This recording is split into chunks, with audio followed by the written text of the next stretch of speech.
বলেন, নবী মুহাম্মাদের আদর্শ একমাত্র আমাদের জন্য উত্তম আদর্শ। পৃথিবীর মধ্যে কত আদর্শ আছে, ওই আদর্শ এত সুন্দর নয়, আমার নবীর আদর্শ এত সুন্দর।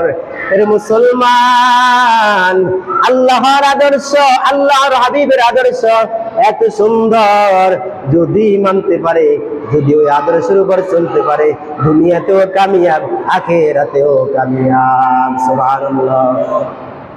আল্লাহ তাআলা তার হাবিবকে দুনিয়ার জমিনে যখন আগমন করবেন, আল্লাহ রাসূল যখন দুনিয়াতে আসতেছেন, মা আমিনার গর্ভে যখন নবী মুহাম্মদ আসবে, আমিনার সঙ্গে নবী মুহাম্মদের সঙ্গে আব্দুল্লাহর সঙ্গে 24 বছরের বিবাহের বন্ধন হয়। যখন 24টা বছর পার হয়ে গেল, 24 বছর পরে যখন আব্দুল্লাহ ব্যবসার উদ্দেশ্যে আমিনাকে রাইখা যখন ব্যবসা করতে যায়, সফরে যায়, যাওয়ার পর মদিনায় গেলেন, আসলেন, আসার মধ্যে অসুস্থ হয়ে গেলেন। অসুস্থ হওয়ার পর আব্দুল্লাহ দুনিয়ার জমিন থেকে চলে যায়। নবীজির দাদা আব্দুল মুত্তালিব টেনশন বেড়ে গেল, তার ছেলে আব্দুল্লাহ দুনিয়া থেকে বিদায় হয়ে যায়। আব্দুল্লাহ যদি দুনিয়া থেকে চলে যায়, তাহলে আব্দুল্লাহর স্ত্রী আমিনাকে কে দেখবে? আমিনা যখন বাড়িতে, আব্দুল্লাহ যখন মৃত্যু হয়ে যায়, তখন বয়স চলে 25 বছর। কত? 25 বছর বয়স আব্দুল্লাহর মৃত্যু হয়ে গেল। তখন যুবক আব্দুল্লাহর বাবা আব্দুল মুত্তালিব বাহিরে যাতায়াত করার পর আকাশের দিকে তাকাইয়া তারকাগুলো গনে, আর শুধু শোক, টেনশন, কান্নাকাটি করে, আর আকাশের দিকে তাকাইয়া বলতেছে, আমার সোনার মানিক আব্দুল্লাহ দুনিয়াতে নাই।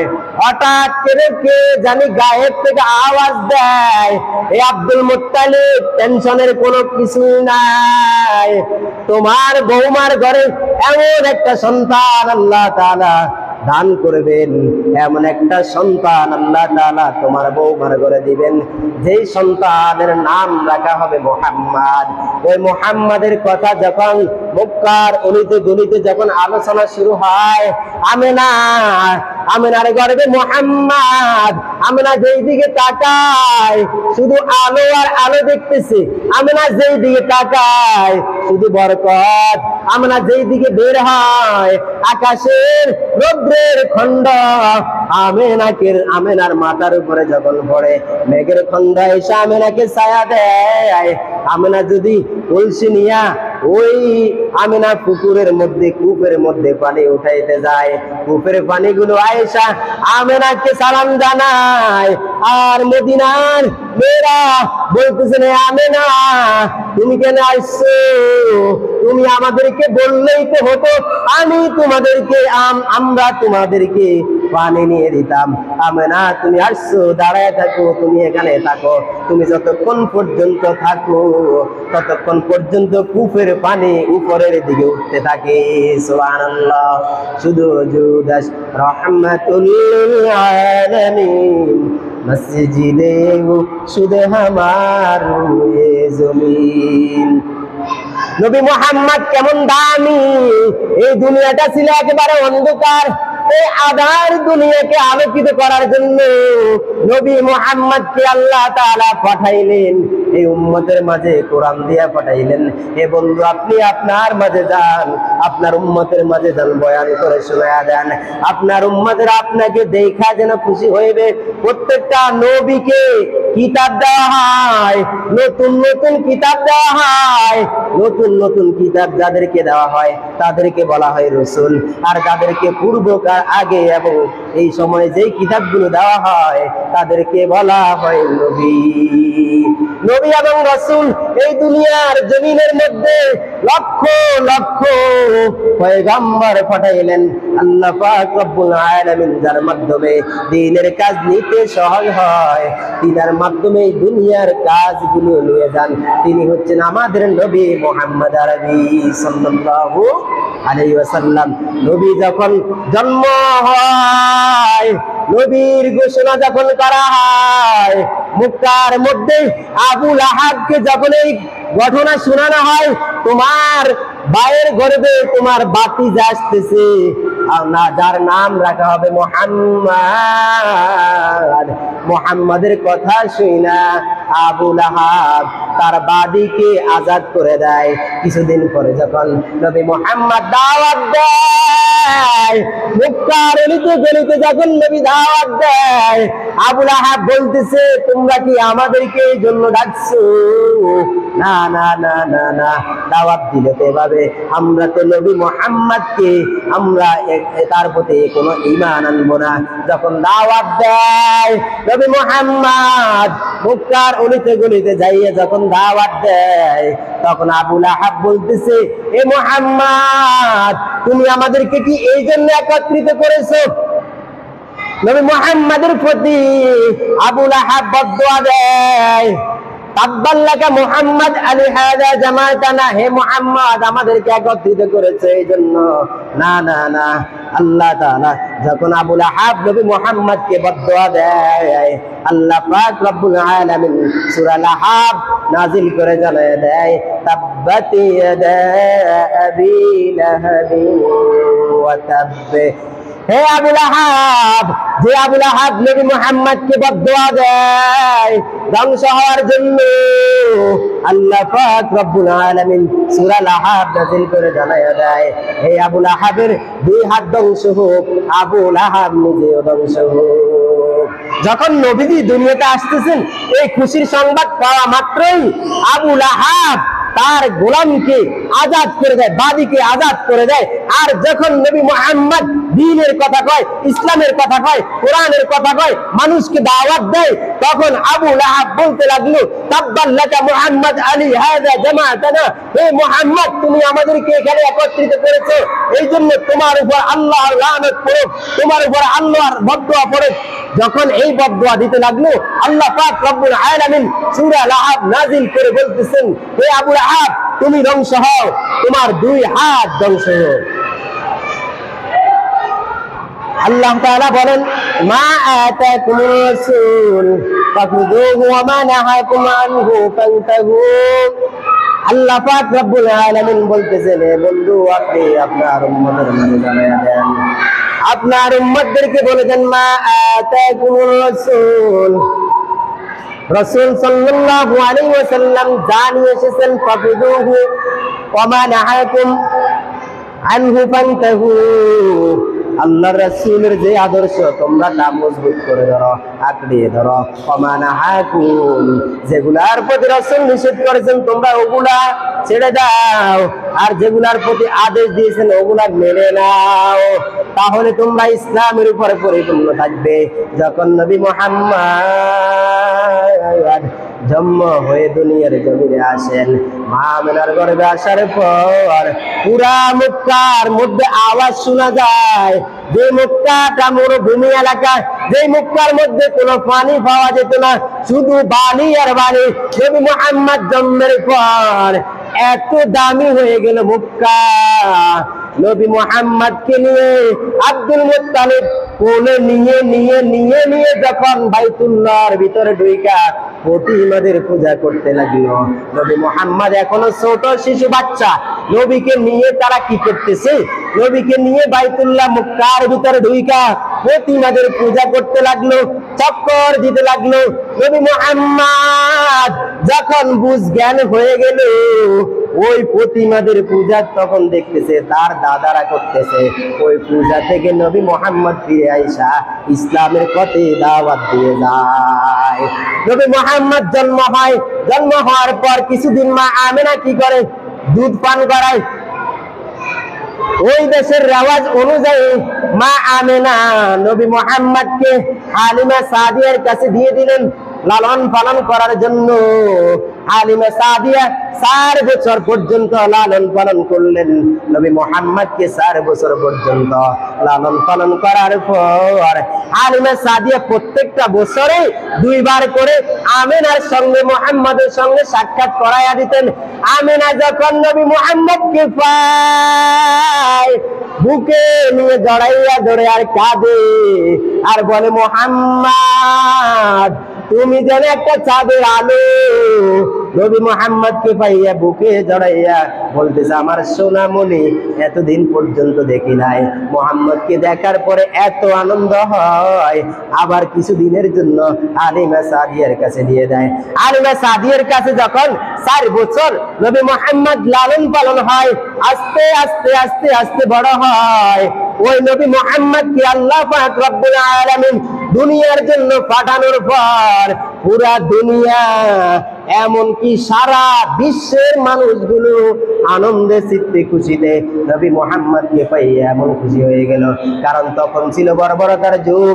জীবিত কন্যা সন্তান যখন হয়, গর্ভে যখন কন্যা সন্তান শোনা যায়, আওয়াজ আসে অমুকের গর্ভে কন্যা সন্তান, ওই সন্তানটাকে জীবিত বের করে দাফন করে দিত।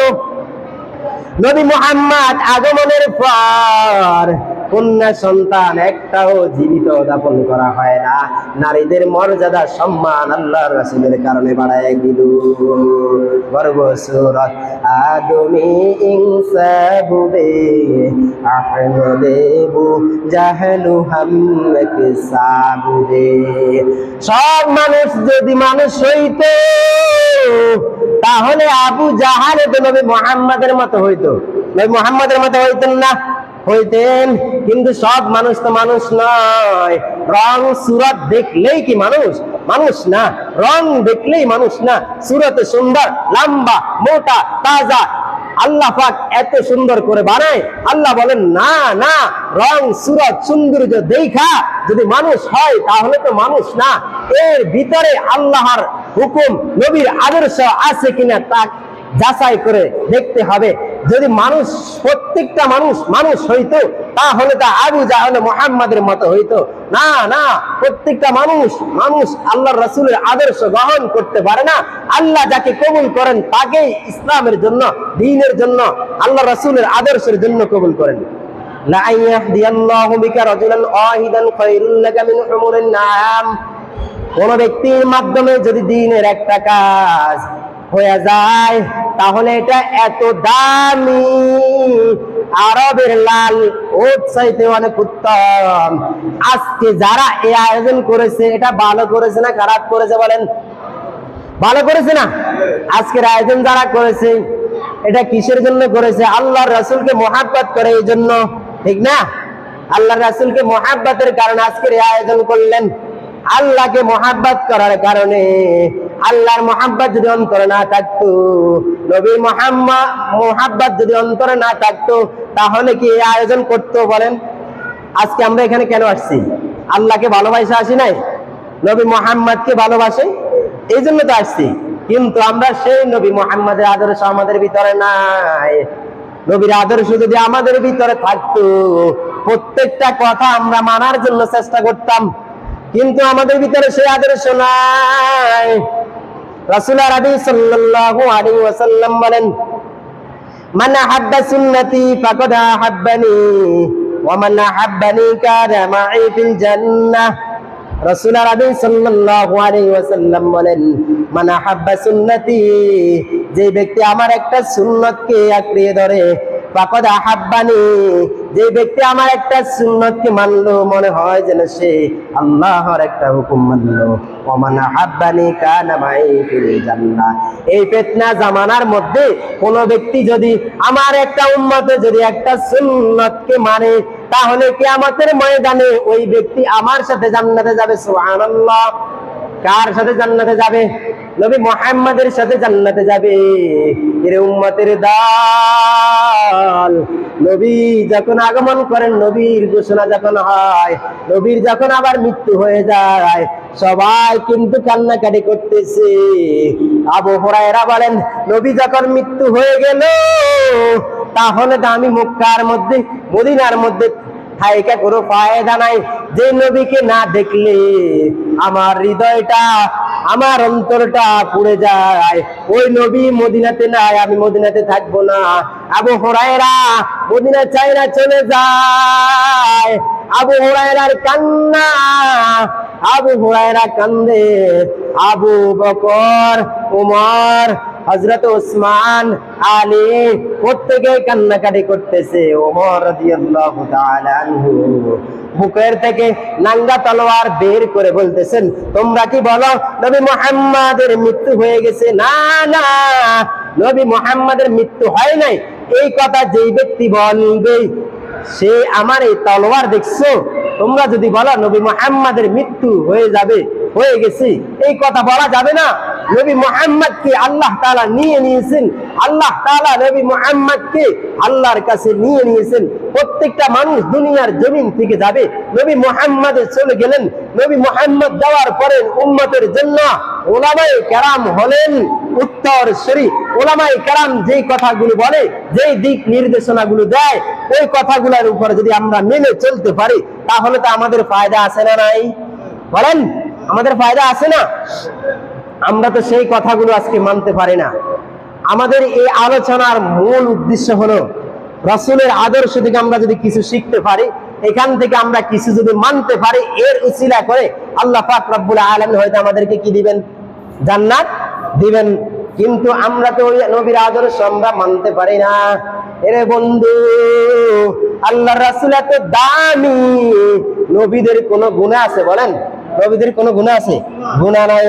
নবীরা মাসুম, নবীদের যদি কোনো গুনাহ হয়ে থাকে তাহলে আল্লাহ তাআলা ওগুলা মাফ করে দেয়।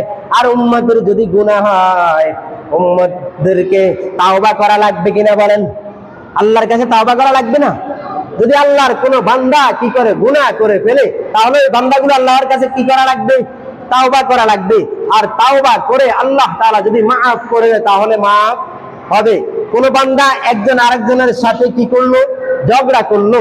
একজন বান্দা আরেকজন বান্দার সাথে কথা কাটাকাটি হয়ে গেল, গুসা হলো। ওই বান্দা যদি তোমাকে মাফ না দেয়, আল্লাহ পাক রব্বুল আলামিন মাফ করবেন না। যখন তোমাকে ওই বান্দা মাফ করে দিবে, আল্লাহ তাআলাও তোমাদেরকে মাফ করে দিবে। আল্লাহর কাছে তুমি আল্লাহর হুকুমগুলো মানো নাই, আল্লাহ তাআলা ওই হুকুম না মানার পরে তুমি যদি আল্লাহর কাছে তাওবা করো, আল্লাহ তাআলা তোমাকে ওই তাওবা কবুল করে ক্ষমা করে দিবেন। আর তুমি কোন বান্দার সাথে যদি